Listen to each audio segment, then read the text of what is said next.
Hello class, Dr. Mac here. We're in week 3. Week 3, can you believe it? We're almost kind of halfway into week 7. And we are talking about the value of saying it right and communicating important memos and messages effectively in a business, work, team, organization. This week we took some time to read about saying it right. And what that means is being concise.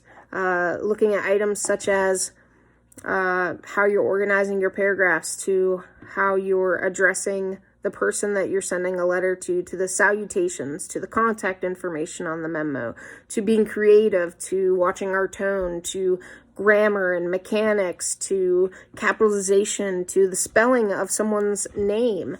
All things to consider when you're communicating and crafting messages or memos. And much like I mentioned in the lecture note, memos look a little bit different these days.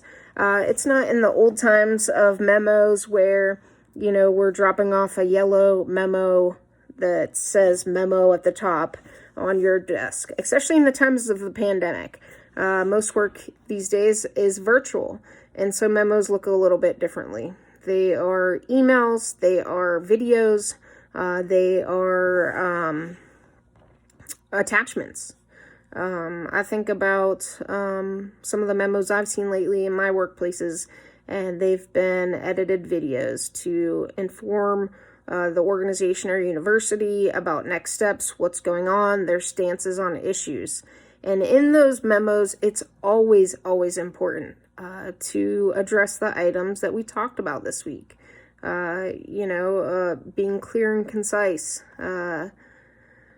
being creative, speaking from a place of authenticity, making sure that you're not saying too much or saying too little. So when we think about electronic messages or memos,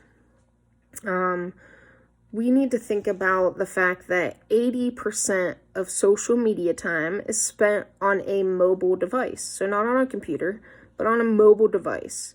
So how can we make those messages, if we're posting a job announcement or posting a blog for our organization, how can we make them count? One of the things to note that is very beneficial in crafting and creating memos or messages is that oftentimes you want to make it eye-catching. So when you think about eye-catching, what makes a good eye-catching article or note is that the first thing that readers often notice is an image. People will look at an image and see the image before they look at the headline or the content. So sites like BuzzSumo or Upworthy, they get a lot of traction because of their images. And then the newsworthy topics are clicked and read because of that image. And these sites have attracted millions of users. So think about when you're creating your message or your job offer or your info for your organization. How can you make something eye-catching?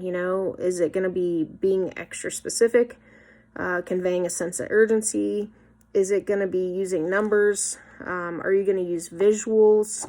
Are you going to use statistics? Capturing the content in a creative way is always beneficial. You want to also make sure that the information that you're sharing is easy to consume. So you could easily post a job posting for your organization and list every qualification right there in the Facebook message. But, is that too much? Do you need to shorten your intro? Do you want to make people click for more or be able to click an image to get to more information? So what can you do to grab their attention with a statistic, a story, with empathy, and present the post in a creative way to get your audience to continue reading?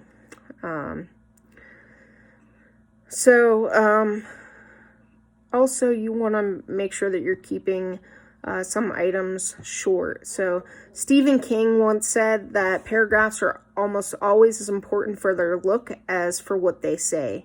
They are maps of intent. So if you look at any popular blog, you'll notice short paragraphs, usually 2 to 4 sentences. There will even be some 1-sentence paragraphs. Why? And this is because it creates space. It makes a page look less intimidating and more inviting, and encourages people to read and stick around to see what comes next.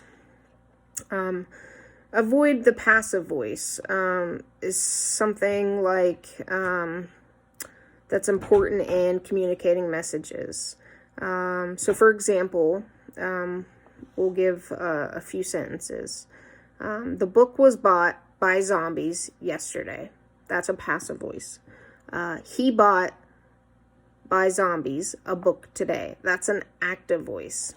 So you avoid using the passive voice because by using verbs and avoiding the passive voice, your audience is more likely to take action. And so that's why we might avoid that. I think it's one of the things that we really touched on this week is saying it right. We watched a video about the importance of leaving out jargon. And another recommendation in crafting your messages is cutting the flab or cutting the fluff. Choosing value over a word count. So, what does this sentence or message or 10 seconds of a video provide the audience? Is it valuable?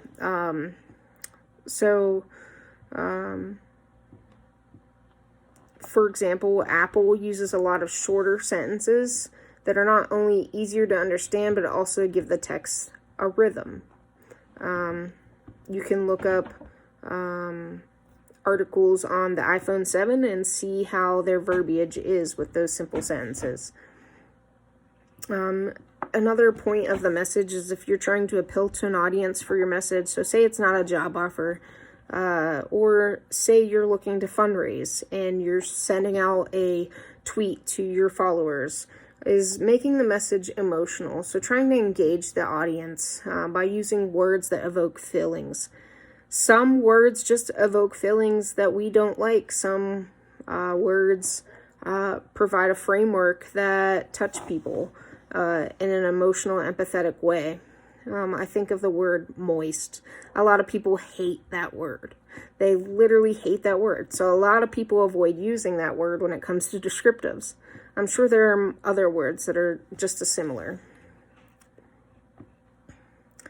And, try to engage your audience, presenting details, providing the information that is needed to seek out more. A lot of times I've seen failed messages or memos where something is offered, but there's no way to find additional information, or there's no contact information to follow up and see if, to gather more information, or if that person has questions to follow up. So these are just some of the examples that I wanted to provide in conclusion for this week.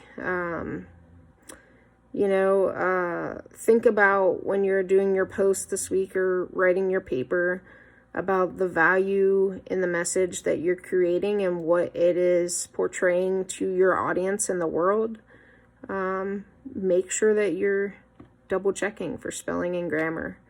I can't tell you how many papers I grade weekly where the wrong spelled word is actually highlighted in the student's paper, and yet it's not corrected. So make sure that you're not rushing through posting messages. I look forward to seeing your work this week and seeing your effective messages to the virtual community about the position you're hiring for. As always, feel free to reach out should you have any questions.